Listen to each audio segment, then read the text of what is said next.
from the very first moment is telling us how to behave. From our initial breath, we are conditioned and molded into a way of being, often pulled one way or another. As we journey through our lives, we are subject to daily stress and the pressures of expectation and responsibility. We can become anxious and fearful, often dwelling in the past or worrying about the future, rarely enjoying the present. How can we learn to lead a more peaceful life? How can we remain in alignment when tossed and turned by the unpredictable nature of life's challenges? And how can we take ownership of our lives? In today's world of increasing complexity and uncertainty, where technology is replacing human connection, we learn from the age-old practice of mindfulness how to remain fully engaged in the present moment. By consciously directing our attention and, without judgment, encouraging a moment-to-moment awareness of thoughts, feelings, bodily sensations, and the surrounding environment, we become a witness to the mind. And we can then enjoy the gift of the golden present. Mindfulness is no longer hidden in ancient spiritual texts, monasteries, and ashrams, but is practiced by millions of people the world over. Join us as we awaken to the power of the present moment and the magic that enables us to make peace with who we are, right now, in this moment.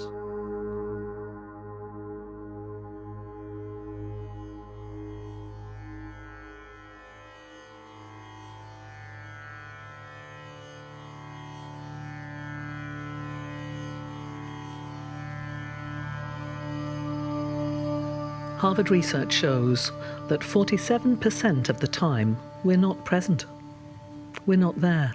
Our mind wanders in our heads, in our universes of thought, thinking about the past or the future, often worrying about the past or the future. But mindfulness brings us right in to our senses, right in to that present moment. And the senses begin to center us and to balance us and to make a magnificent difference in our focus, our clarity of mind, even to our immune system. That mindfulness practice can boost our immune system by up to 40%. 40%, yes. An amazing difference, yes, in our immune function. So people who have a regular mindfulness practice are ill less often. They go to doctors, they pay less visits to doctors. Their health and well-being functions brilliantly. It actually thickens the cortical structures in the brain, so it helps with dementia, etc. It helps to stave off those things, and you're half as likely to be depressed if you have a regular mindfulness practice too. Yes. So the side effects of it are only multifold. Good. Absolutely, yes. Only good. We get copious releases, tsunami waves of serotonin moving through our minds and our bodies.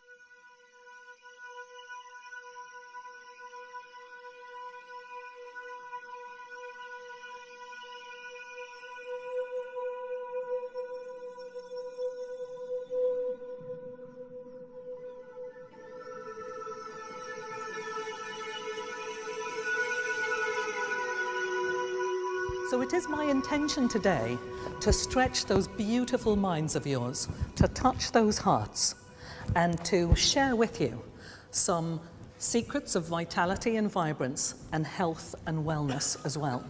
And I think happiness matters. It isn't an airy-fairy thing. Happiness actually changes your neurochemistry. If it changes your neurochemistry, it changes every single cell in your body, literally in 1/100th of a second. Literally in 1/100th of a second. Would you like to see what I mean by that? Definitely. So who wants to come play at the front? Who wants to come play? Who wants to be my volunteer? Okay. Oh, come on. Face forward.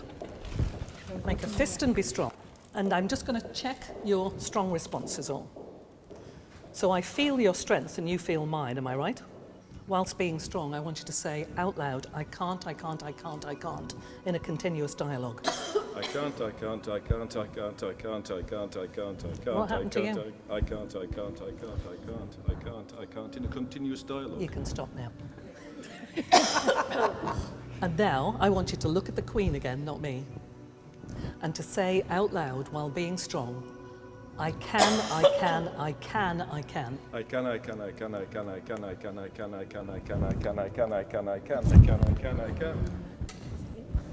In 1/100th of 1 second, 100th of a second, a thought that is inside of someone's mind is released throughout their body as a chain of neuropeptides. Relax now. As a chain of neuropeptides. I do exactly as I'm told. Now, those neuropeptides enter within 1/100th of a second every single cell in your body. You are a community of 50 trillion cells. 50 trillion cells make up your physical form.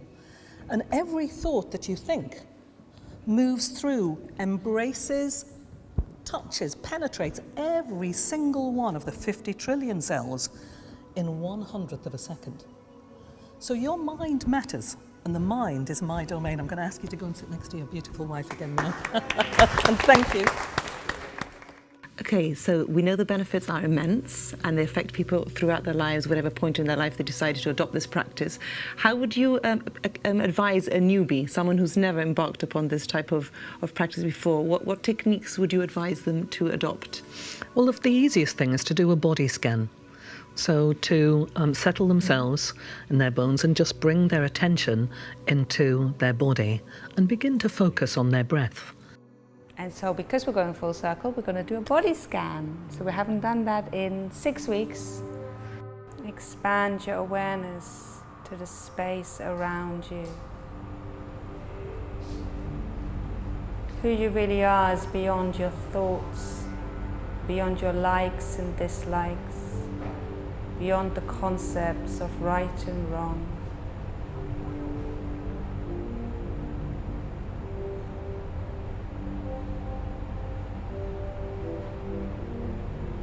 Who you really are is consciousness, awareness. So it's been an 8-week course. Each session was an hour and a half with Kirsten, and it's on mindfulness. And it's basically learning how to be in the present. So also learning that your thoughts are things that pass, like waves. So even if you think you're having a negative thought about something, to bear in mind that it's not something that needs your constant and unending attention, because that's what brings people down, because they're thinking and overthinking the negative. But the same with positive as well. It's really to keep you grounded in what is now. So you're always living in the present moment, not thinking about there or what's behind, unless it's something useful. So Kirsten's been helping our group with this, and it's really been amazing, been very, very helpful. So what we're doing today is we're looking at maintaining and deepening our understanding, and we're just going to try and come full circle. So I brought my rope again from our first session, and it's just coming back to remind us that the idea was to not pull on our difficulties or try and ignore them and jump over them, but to just be with whatever there is. And that when we show up to the difficulty, whether that's anger, frustration, sadness, whatever that may be, if we can just be with that and look closely what's actually going on, what happens is our knot tends to loosen and we can start to untangle things. Kirsten, you've been teaching about mindfulness for many years now. How important would you say it is to have a practice of mindfulness? And what does it mean exactly, this practice? Well, being mindful is very much being present, fully engaged, fully alive in your day-to-day life. to have a practice, I guess only becomes important if you're very caught up and not very present and engaged. Because when we are very caught up in our mind, you know, in our thoughts, what happens is that we tend to be more stressed, we tend to be more anxious, we tend to, you know, find certain things more difficult. Do you think we naturally know what it is like not to be caught up in our own minds? Yes, we do.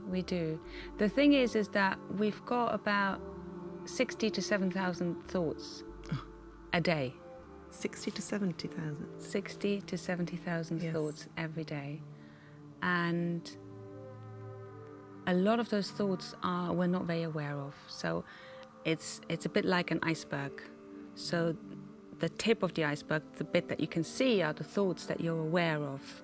I'm going to go and make myself a cup of tea. I'm annoyed at my daughter, or this or that. But then the main part, the bottom of the iceberg, are all the thoughts that happen. They're there, but we're not fully aware of them. What are we supposed to do with those thoughts that we're not aware of? Do we worry about them? Do we do something about them? Do we try and control them? Do we bring them to the forefront of our minds? Or do we just let them be? There's nothing we have to do with our thoughts. There's nothing we can do with our thoughts. They just appear and they go again. But I think what's helpful is to note that there is a lot of thoughts, and it's helpful to notice that if you have a lot of mental clutter, I like to call it, is to be aware of that. Like, you know, there is days where you just feel a bit on edge, a little bit overwhelmed, a little bit stressed, and you don't quite know why. I mean, you can find a reason for it, but it's just there. It's just being aware that, okay, I've just got a really busy mind today. Just understanding acknowledging it, helps us to not get caught in it, in the sense of there is something wrong, there's something I need to fix, there's something I need to change, because it's only natural to have a busy mind. So what I'd like to do now is I'd like you all to write a letter to yourself, and I'm going to give you paper and an envelope.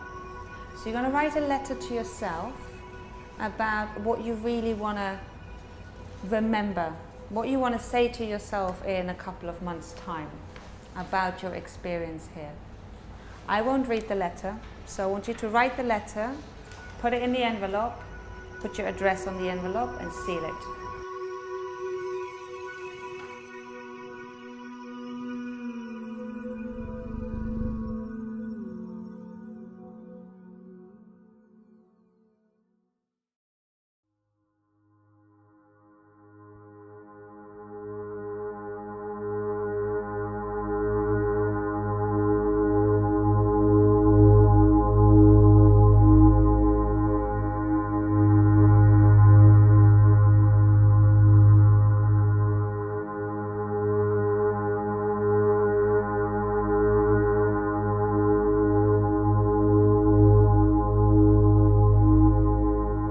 As soon as you're born, you're breathing, and it becomes your sole companion throughout life until your very last breath. True, yeah. And then you just transform into some other energy.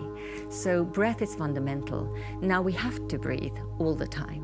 When you lock your breath, it's only a few moments later and you're gasping for air. You realize then how important breath is.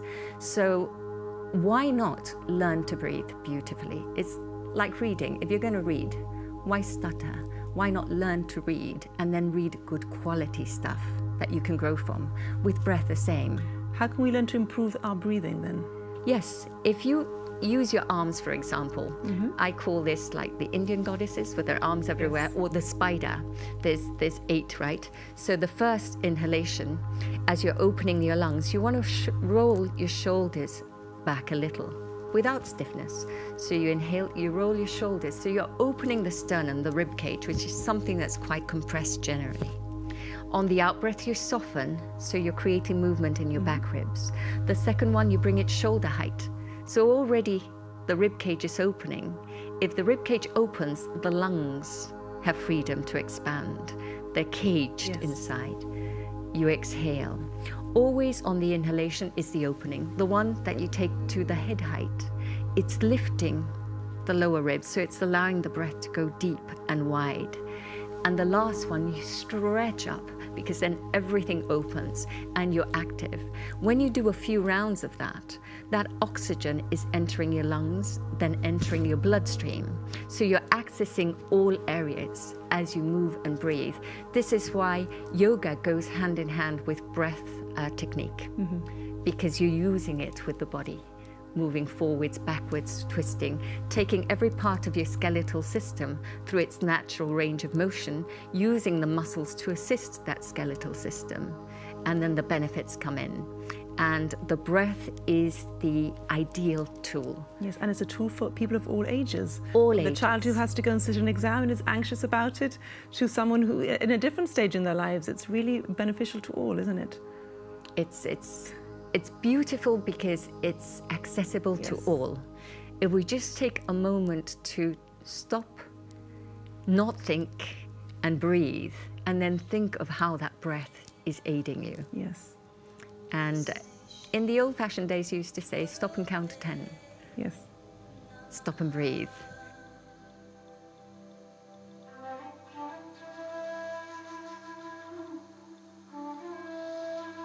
Mindfulness is, it's a buzzword at the moment, and particularly with psychologists, with modern psychology, and now even with people who are doing counselling.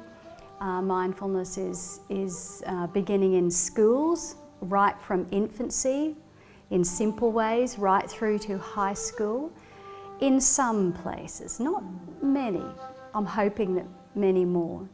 But the roots of mindfulness are very deep and very ancient in the Buddhist tradition, in the yogic tradition, and this is really where we find the foundations.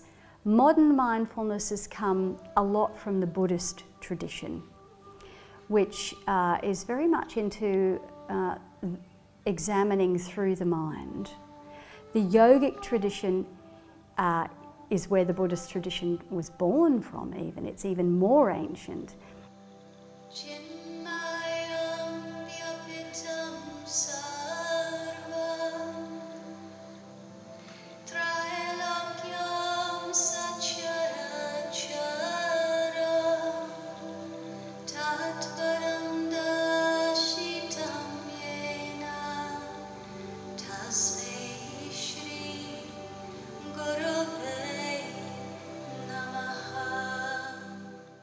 So we could go right back to those roots, and yoga means to bring into balance.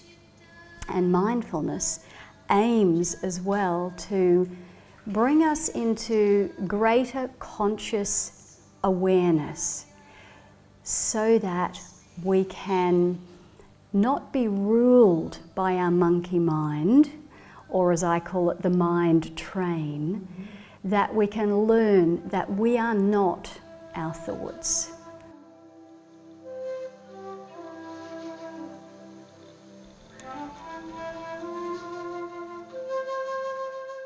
And they're not judging. You know, one of the most important keys in mindfulness is non-judgment and acceptance of what is without judging ourselves particularly, or others. Any sound, it doesn't have to be called music, can bring you into a state of peace if you're present with it, and that's the mindfulness part. So if you're interested in sound, just listen. With the curiosity of a child and without judgment and expectation. And that's the key that comes into this with mindfulness. No judgment, no expectation, no craving for just the nice sounds and pushing away the other sounds. So in the 60s, for example, I think that the music came in as a big wake-up call for a lot of people, because it was part of that partly rebellious side to the old ways were just no more of that. We don't want any more of that. So music came in as a kind of awakening tool. People were breaking free from repression and fitting into a square box, and they wanted to dance and be free, and the spirit came out in the 60s through music, didn't it, really? And then it proceeded through the 70s, you know, with exploring the whole area of punk rock, and, you know, there was some pretty weird stuff going on. And I was lucky enough to be part of that. And for me, I had a very unhappy period when I was sent away to boarding school. And I became very repressed, because in this school I was at, they had particular times when you were allowed to talk and when you weren't. And I kept getting it wrong, and I kept getting punished for it. And I think, oh my God, I've got to shut up. I'm sure you weren't the only one. So I actually shut up. I literally went silent as often as I could, because I was afraid. And you were afraid to express your emotions or your feelings or anything. And then I became involved in the rock and roll scene and became I used to play in a band called Barefoot, and rock and roll, you know, long hair. But I became very disillusioned with that and went off travelling. And when I was just passing through an island in Greece, a fellow backpacker traveller had a flute. And he didn't really know how to play it, and he was short of money, so he wanted to sell it. So I bought one for £10. I gave him £10 for this flute when I was 19, I think. This was my tool then. I used to go up into the pine forests above the town on the island and just explore the instrument, listen to, and I remember the wind in the pines. Because I was so intent on, you know, getting the sound right, you know, trying to learn how to play this instrument, that all my attention was in this. And I just remember so clearly the wind in the pines and the feeling of enthusiasm at being able to express what I was feeling, finally.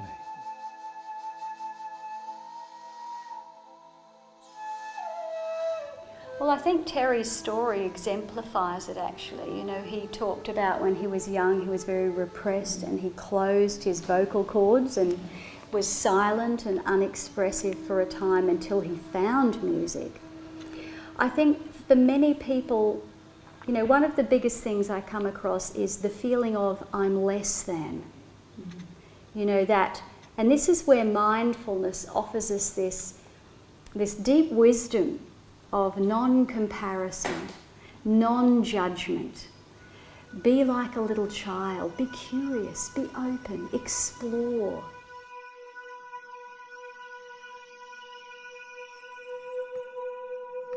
The beginning of freedom is the realization that you are not the thinker. When you start watching the thinker, a higher level of consciousness becomes activated. You begin to realize that there is a vast realm of intelligence beyond thought. You also realize that all the things that truly matter, beauty, love, creativity, joy, inner peace, arise from beyond the mind. You begin to awaken.